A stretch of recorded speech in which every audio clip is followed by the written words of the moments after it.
Hello folks, welcome back. This is Gil69 and this is my red TearStone ring playthrough. I have now got my senses about me and I'm going to take on the Hellkite. Well, not take them on, but I'm going to get past them. This video is going to be pretty much clearing the whole stage and making my way down to Lautrec and getting his ring. I could do a bunch of things here, and I decided ahead of time just to sort of clear the stage, get some souls to level up a little bit. So for people who watched my last video, this is how you clear the Hellkite, how to get past them.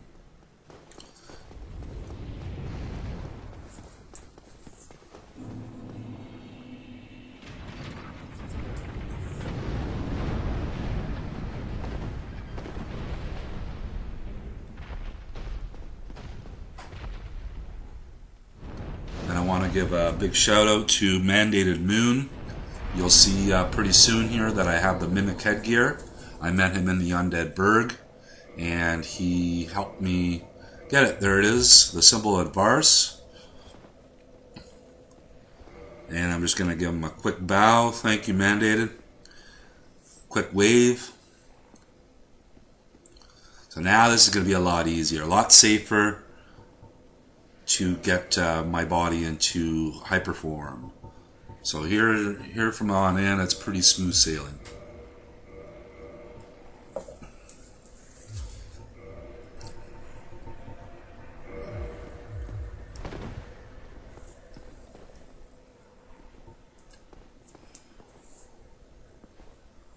Now I'm going to try and if I'm running back and forth between bonfires and just, you know, running to new areas, I'm not going to necessarily fight the enemies. In an upcoming episode, I do quite a bit of running from the forest. It's like for the crystal golems and the Hydra, running back and forth. I don't tend to kill some of the enemies. So, like I said, this is not a quick run through like some of the videos out there. I'm going to try and kill 99% of the enemies here. So there's my red TearStone rings now in effect. Just making sure my roll's okay.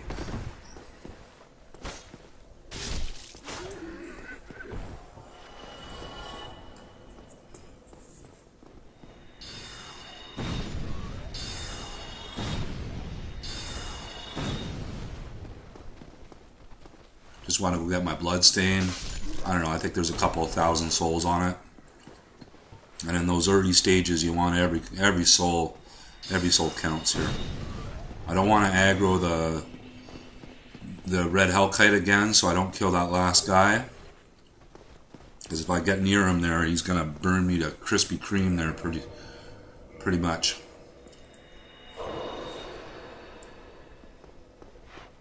There I was thinking about sitting down at the bonfire and leveling up again, but nah. I'm pretty confident in clearing the stage, no problem.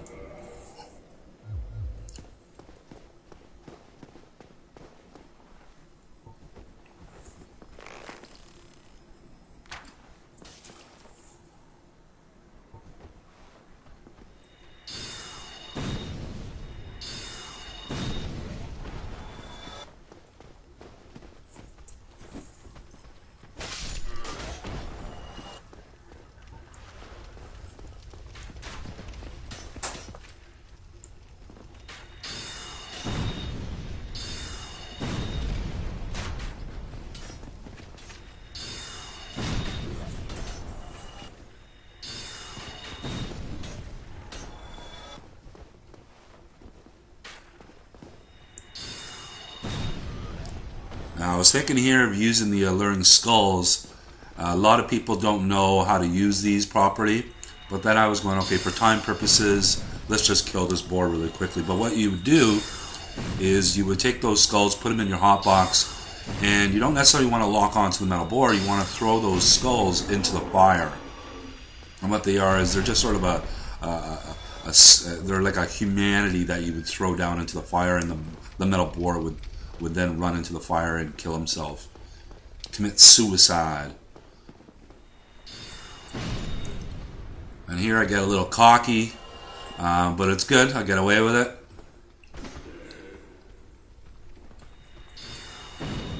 Show off some of my skills. Booyah.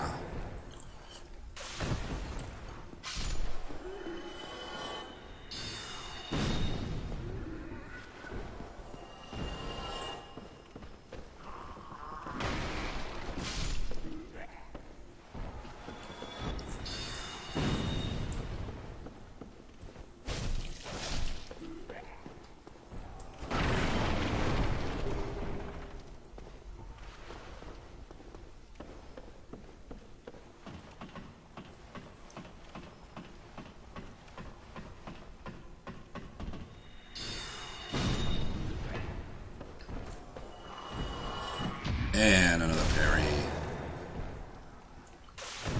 So usually I would just ignore this soul, but I need everything.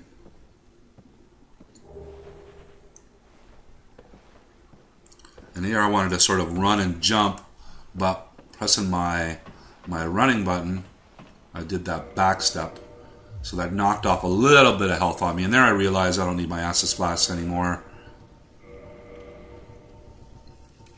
And I didn't get the Rite of Kindling. It says 13 because the last bonfire that I was at, somebody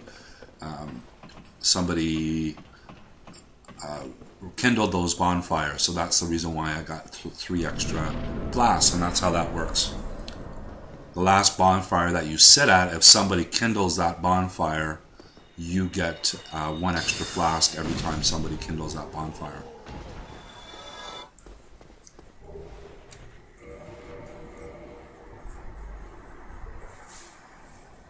So I realized that I need 1 more point in my strength, and that's a good little shield.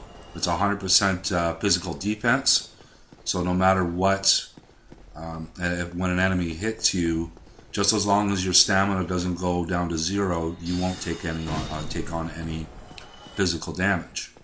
And in these very beginning stages, that's a pretty good shield. So here I was trying to sneak in a quick attack without him seeing me, but that didn't really work out nicely.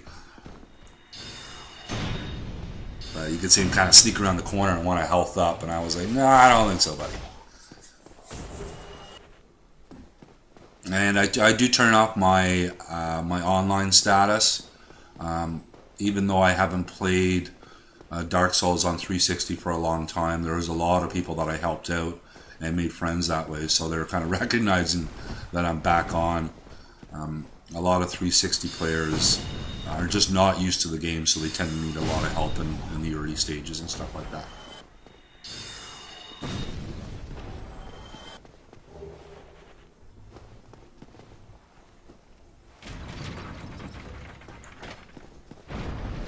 So I'm just making sure there's nobody gonna come up behind me.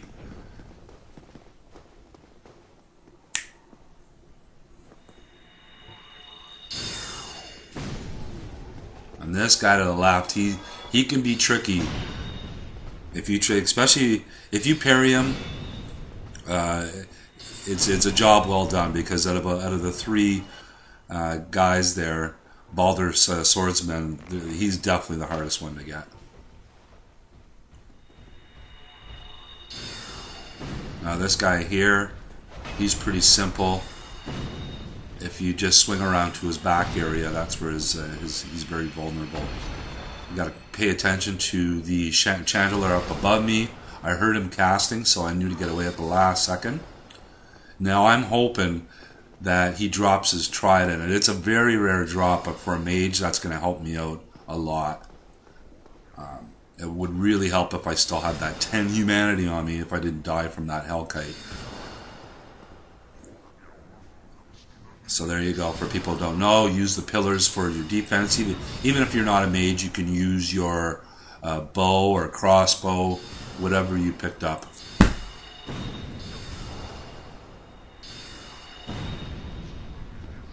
Now these chandeliers, their armor is pretty good defense, magic defense. So that's the reason why my magic isn't doing too much damage. But I know after this one, that's it. I just gotta get the one more in on him. And I'm hoping, you can see me staring at his body as he's falling, hoping he drops down to the ground with that trident. But there I realized, nah, damn it. So I get the Firekeeper's Soul. Here I'm wondering, should I hit the bonfire and the Parrish? Should I get Lautrec first? Should I go down to Firelink Shrine? Which way should I go? And I'm going, okay, no, I'm already in hyper form. Clearing these guys out should be pretty easy. Get Lautrec, go back to Firelink Shrine, and level up a couple of things. Because I wanted to use... I was thinking about using Lautrec and Solaire for the gargoyle bosses, but that's just that's not really the red TearStone ring playthrough. I just want to use Solaire as a meat shield, just in case I have the two gargoyles on me at the same time. Lautrec, I could split them up, have Lautrec, sorry, have Solaire, excuse me, have Solaire on one gargoyle, and I could take care of the other pesky one. Really simple, and then come in and save Solaire up on the roof. So that's sort of my thinking. I don't, in the next couple of videos, you'll see I don't go for the gargoyles right away. I want to get my Crown of Dusk and the catalyst from Ulasil. So my next video is of that.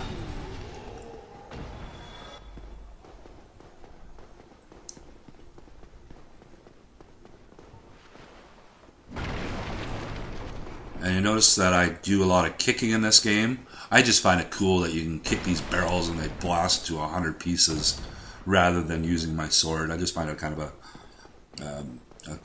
just a little bit cooler. But that's just me. So here's Lautrec. He is similar to in Demon Souls Yurt, the Silent Street Chief. You have to save him, and it turns out that he's pretty evil dude. Yurt in Demon Souls would eventually end up going back to your hub. I can't remember the name of it right now, but he would end up going back there, and he would kill all your NPCs, and that's not a good thing. So I can't jump down the quick way because obviously my health is so low and I don't have the fall control spell yet. So now I'm going to head down to Firelink Shrine, and this is the magical area where Lautrec goes back to Firelink Shrine. So now I know I'm going to hit the bonfire, so I use my humanities up to get my item drop rate. I'll be going to back to the asylum later on when I get some better spells. No point taking on that crazy asylum demon with these spells here. That would just that would be instant death easy. I definitely need that fall control spell, so when I do fall into that hole, I'm not going to die. So this is the easy way how to get Lautrec's equipment. Sorry, his Ring of Favour and his humanity. Is you just kick him. Well, what have we here? And when you kick him, if you're really quick, you can see him fall, and you see his stuff down there. But the trick here is you want to quit the game and quit out. So